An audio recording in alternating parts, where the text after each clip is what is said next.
your nation, your province, your southern Alberta. From the heart of Lethbridge, it's Bridge City News Weekend Edition.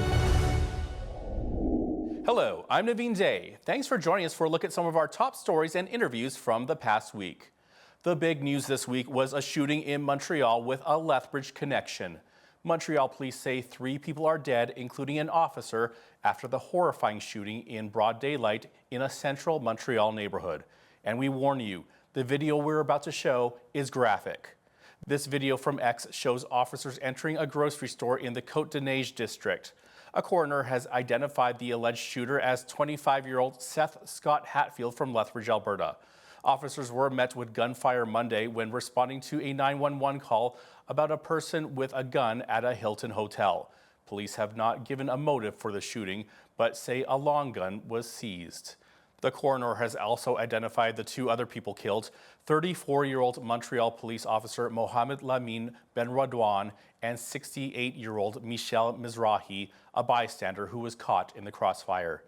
In relation to the investigation, Lethbridge Police Service conducted a search at a West Side townhouse on Lemoyne Crescent West on Tuesday. Landon Hickok was there and filed this report. Police remain on scene at this townhouse complex behind me where they've been ever since Tuesday morning. Some residents had to be evacuated due to the expectation of weapons being present at the house police are searching in. LPS have confirmed they are working with Quebec authorities in investigating the shooting that occurred in Montreal on Monday, and it's speculated this house has something to do with it. It was confirmed earlier in the day by the Quebec coroner the identity of the suspect is 25-year-old Seth Scott Hatfield from Lethbridge. The University of Lethbridge has confirmed that Hatfield was a student at their school, and they condemned the violence from Monday and his views and ideology. They have added they are fully cooperating with authorities during this investigation. LPS say they won't confirm that the townhouse search behind me is in any way directly connected to the Montreal shooting that occurred on Monday, or the suspect of the shooting for that matter, and they won't provide any further comment at this time. For Bridge City News, I'm Landon Hickok. The civilian bystander killed during Monday's shooting incident in Montreal has been laid to rest.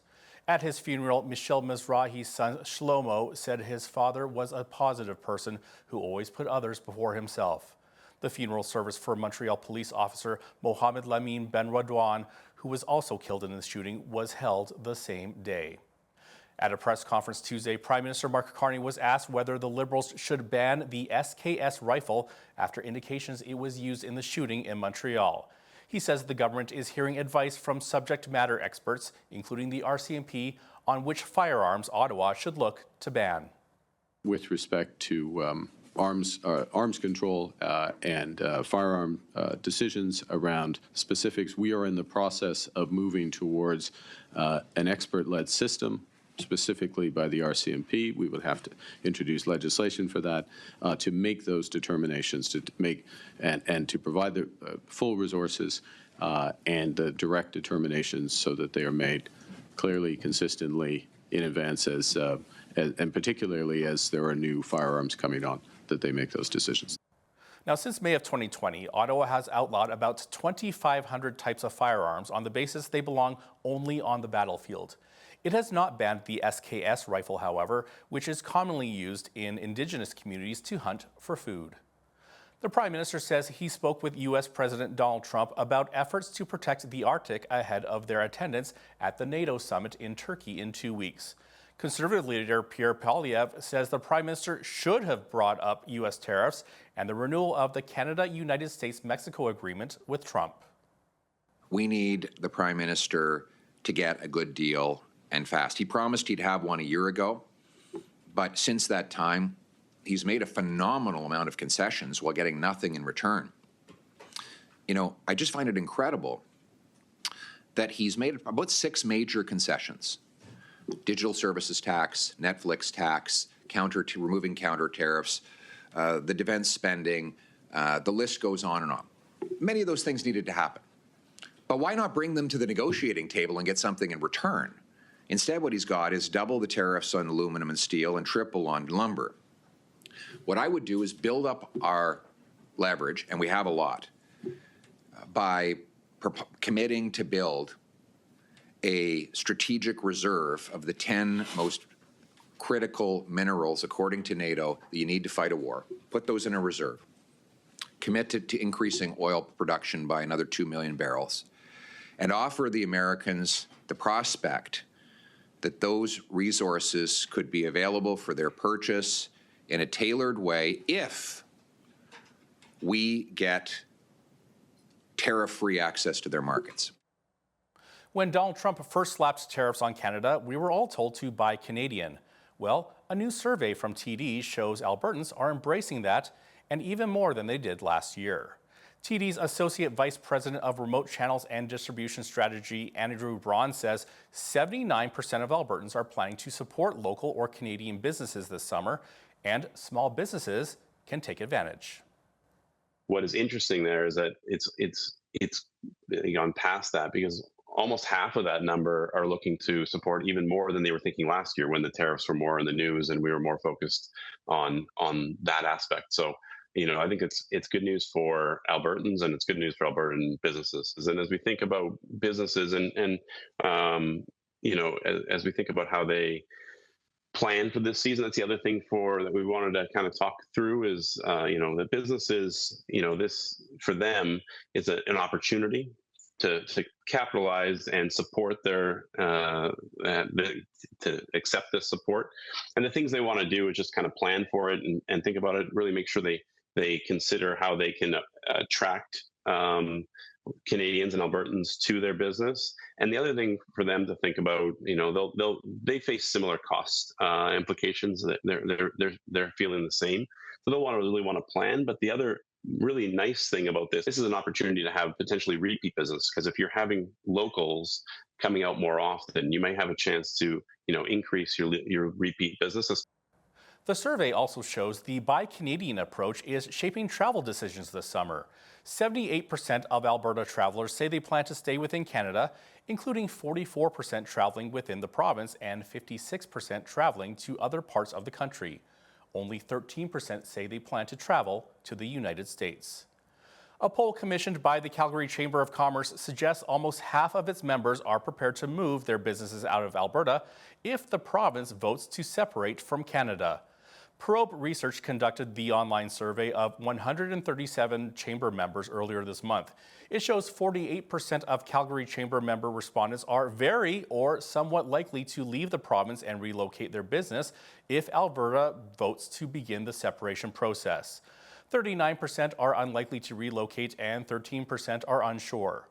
The poll comes as Albertans prepare for an October vote on 10 referendum questions, including one on whether the province should remain in Canada or begin the process of holding a separation referendum at a later date. 63% of respondents report that the discussions around separatism are having a negative effect on their business. The Stampede fireworks got off to an early start this year, but there weren't any pretty colors in the sky, but rather in the Calgary Mayor's colorful language. A tit-for-tat spat between the province, partygoers, organizers, and the city of Calgary morphed into a full-on standoff over a noise bylaw that would limit outdoor concert and times and noise levels.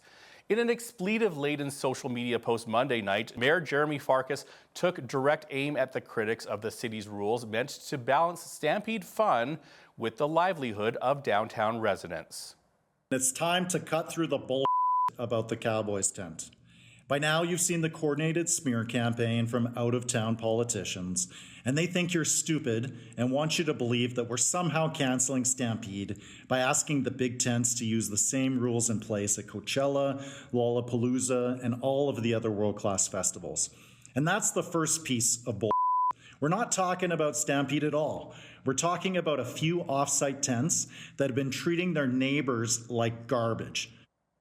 But that drama was short-lived. Following an emergency debate Tuesday night, City Council decided not to change any of their rules for Stampede Festival. Premier Danielle Smith had told the city to reconsider bylaws that would cap noise levels and force concerts to end earlier. But by Tuesday's vote of 9-6, Council decided not to make any changes. Festival tents during the Stampede will need to end their shows by midnight on weekdays with a 5 decibel cut to noise levels compared with last year. Alberta's Minister of Hospitals says she's put an end to a rebranding of the province's paramedic service provider. Lethbridge was one of 7 municipalities that received the news from Adriana LaGrange. Lethbridge Mayor Blaine Higgins says he's grateful the province has taken a second look at EMS contracts for integrated fire and EMS. He adds he has begun discussions with other municipalities that did not want to accept the contract to discuss what the next steps are. So that would be Spruce Grove, ourselves, and Leduc. And so we are planning to get together and have that conversation, as well as all the others, those that did accept but still might find ways to make this work better within their community. It all comes down to safety, and I know the minister that's top on her list to make sure that we all find a way to have this continue in a way that is sustainable. We need to understand this needs to be sustainable. It can't go on the back of the taxpayers, so we'll find a way to be able to make that sustainable. Acute Care Alberta announced last month that Emergency Health Services Alberta would be changing its name to Alta Paramedic Health and outfitting ambulances across the province with new logos and providing paramedics with new uniforms. It was wheels up for the last time in 2 southern Alberta communities, leaving passengers there without many options for commercial flights. WestJet's final departures from Lethbridge and Medicine Hat on Wednesday morning will result in empty terminals at each airport as both cities contend with how to bring commercial air service back. BCN's Landon Hickok has more on that story. Passengers arrived at YQL early Wednesday morning to catch the last departure flight to Calgary, some even flying exactly for that reason. Now, travelers will be waiting indefinitely for any future flights, and if any airline is willing to take a chance on Lethbridge. Lots of conversations are continually happening with other airlines. WestJet pulling out it's frustrating. Both cities say they're focused on attracting new airlines and passenger services, with the provincial government releasing an expression of interest for carriers who could provide regular services. For the city of Medicine Hat, they say they've already spoken with more than a dozen airlines. Our airport has done some research and produced some market data out there to make sure that we maintain air service and connecting with different carriers around our region. The Lethbridge Airport expects it will remain busy with 98% of its flight activity not involving WestJet services. The province's expression of interest is accepting carrier submissions by early July, with the plan to underwrite airlines who agreed to come and return passenger service back to southern Alberta. For Bridge City News, I'm Landon Hickok. Earlier this week, we covered the horrific shooting in Montreal that resulted in the deaths of a police officer, a bystander, and the shooter. Dave Naylor, news editor of the Western Standard, joins Jeanette Rocher to report on this tragedy coming up next. And if you're watching us online, that full interview is available on our YouTube channel.